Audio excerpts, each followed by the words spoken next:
வணக்கம் மக்களே. தமிழக மக்கள் ஏடிஎம்கே டிஎம்கே வேண்டாம் என்று தான் டிவிகேன்ற ஒரு புதிய கட்சிக்கு ஒற்றை மனிதன் விஜயை நம்பி வாக்களிச்சிருக்கிறாங்க. இப்போ ஆட்சி அமைக்கிறதுக்கு ஒரு 11 எம்எல்ஏ குறைவாக இருக்கிறாங்க. அதனால் டிவிகே 2 ஆப்ஷன் இருக்குது அவங்களுக்கு. அவங்க ஒன்று ஏடிஎம்கே கிட்ட போயிருக்கலாம், இல்லைனா திமுக கூட்டணி கூட அவங்க பேச்சுவார்த்தை நடத்திருக்கலாம். இப்போ நீங்கள் ஏடிஎம்கே கூட போயிருந்தாங்கன்னா என்ன சொல்லியிருப்பீங்க? மதவாத கட்சியை ஆதரிக்குது டிவிகே அப்படின்னு சொல்லிட்டு அரசியல் பேசுறதுக்கு தான் ரெடியாகிறாங்க டிஎம்கே கூட இருக்கிற பார்ட்டிங்க. இப்போது அவர் என்ன பண்ணிக்கிறாரு? காங்கிரஸ் கிட்ட போனார், காங்கிரஸ் கிட்ட அழைப்பு விடுத்திருக்கிறாரு, விசிகா கிட்ட அழைப்பு விடுத்திருக்கிறாரு, கம்யூனிஸ்ட் கட்சிக்கிட்ட அழைப்பு விடுத்திருக்கிறாங்க.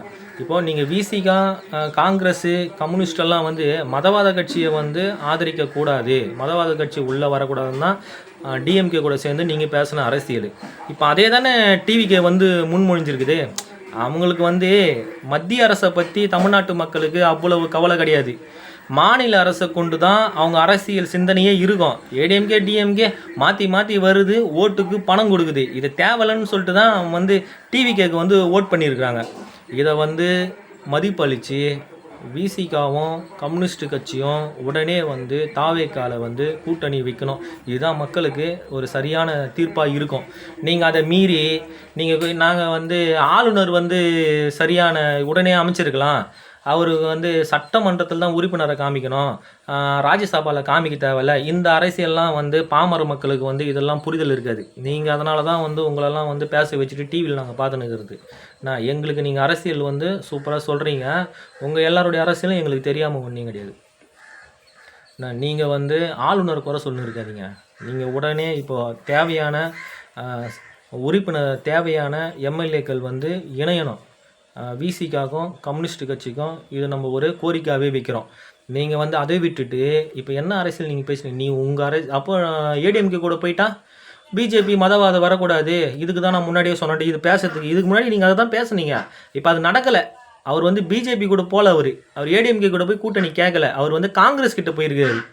அவர் நேர்மையான பாதையில் தான் போகிறாரு. நீங்கள் ஆளுநரை எதிர்த்து விஜய் வாய் அரசியல்லாம் அவர் பேச மாட்டார். அவர் சட்டபூர்வமாக என்ன நடவடிக்கை எடுக்கலாம் அப்படி தானே அவர் பார்ப்பார். இல்லை ரீஎலெக்ஷனுக்கு தயார்னா தயார் தான்.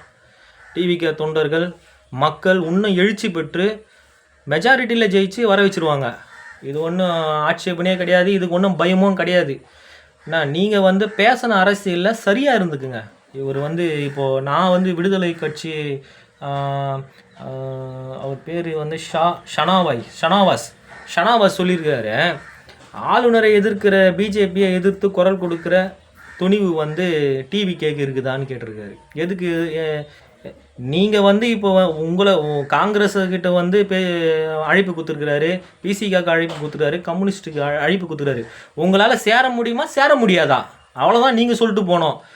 இவர் ஆளுநரை எதிர்க்கிறாரா? அதுக்கு ஏன் மக்கள் உங்களுக்கெல்லாம் ஓட்டு போடல? அதுக்கு எதுக்கு 108 எம்எல்ஏ ஜெயிக்க வச்சுருக்காங்க டிவிகேவை? எங்களுக்கு தெரியாதா? இந்த அரசியல் எங்களுக்கு தெரியாதா? தயவுசெய்து சொல்கிறேன், நீங்கள் நல்ல ஆட்சி அமைக்கணும். நீங்கள் பேசுனது தான் மதவாத கட்சி வரக்கூடாது, மதத்தை பார்த்து தாழ்ந்தவன் உயர்ந்தவன் இப்படி என்ற கோட்பாடெல்லாம் வேணாம், சனாதன எதிர்ப்பு உண்மைன்னா நீங்கள் டிவிகே கூட போட்டு ஜாயின் பண்ணுறது தான் உங்களுக்கு சரியான தீர்ப்பாக இருக்கும். நன்றி, வணக்கம்.